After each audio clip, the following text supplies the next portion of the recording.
Bendiciones a todos. Quería compartir con ustedes este foro 2 de la segunda semana de nuestro curso de historia de la iglesia. Y hay unas preguntas ahí que el profesor nos da. La primera de ellas dice que ¿por qué es importante el libro de los Hechos para el Nuevo Testamento? Pues me parece que el libro de los Hechos describe cómo surge el cristianismo, ¿no? Y cómo estos primeros cristianos van expandiendo el evangelio por todo lugar, traspasando fronteras, traspasando lenguas, cultura, religión.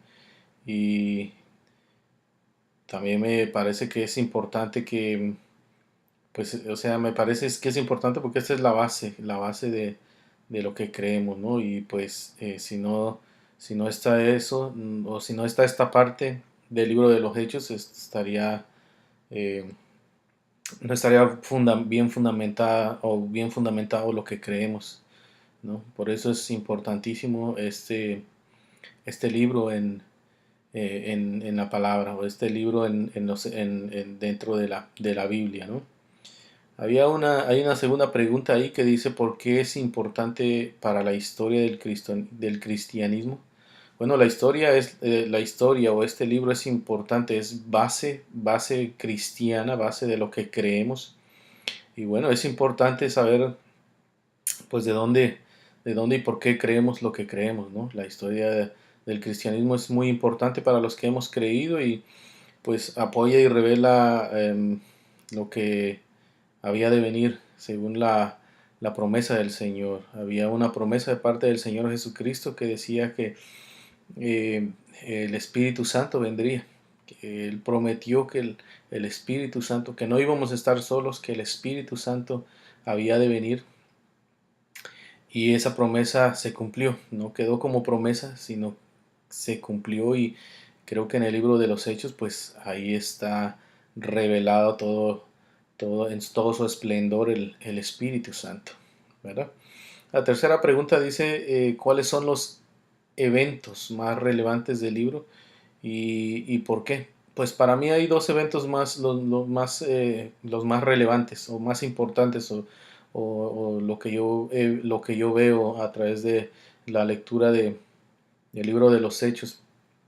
Uno de ellos es o el primero de ellos es el derramamiento, ¿no? Del Espíritu Santo, como ya decía yo, pues me parece que es la parte más relevante, más importante, es la parte donde el Espíritu Santo se manifiesta a la iglesia, a los hijos de Dios, y en todo su esplendor, ¿no? El Espíritu Santo se muestra en milagros, se muestra en prodigios, muestra todo su poder, ¿no? El Espíritu Santo.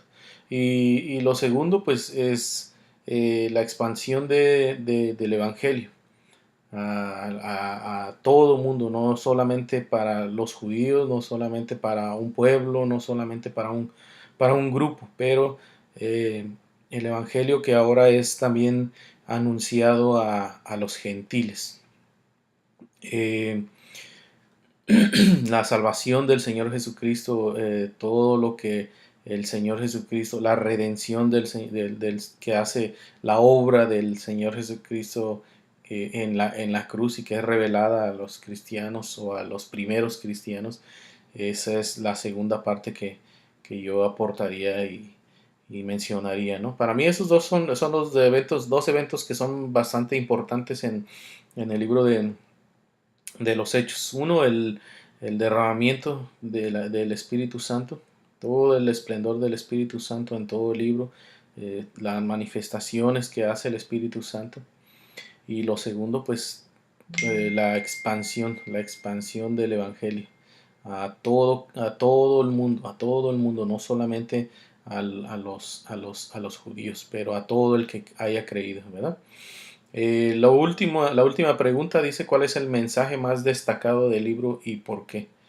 Pues me parece también que es lo que decía antes o lo que mencionaba antes, la expansión del Evangelio a los gentiles.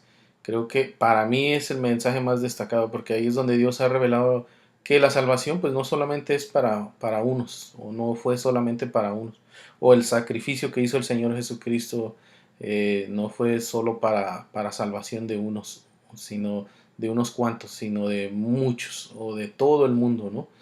Eh, Dice que Dios ha mostrado su amor al mundo, y no, ya no es solamente a su pueblo, sino al mundo. De tal manera amó Dios al mundo que ha dado a su Hijo unigénito, ¿verdad? Para que todo aquel que en Él crea no se pierda, pero tenga vida eterna, dice su palabra.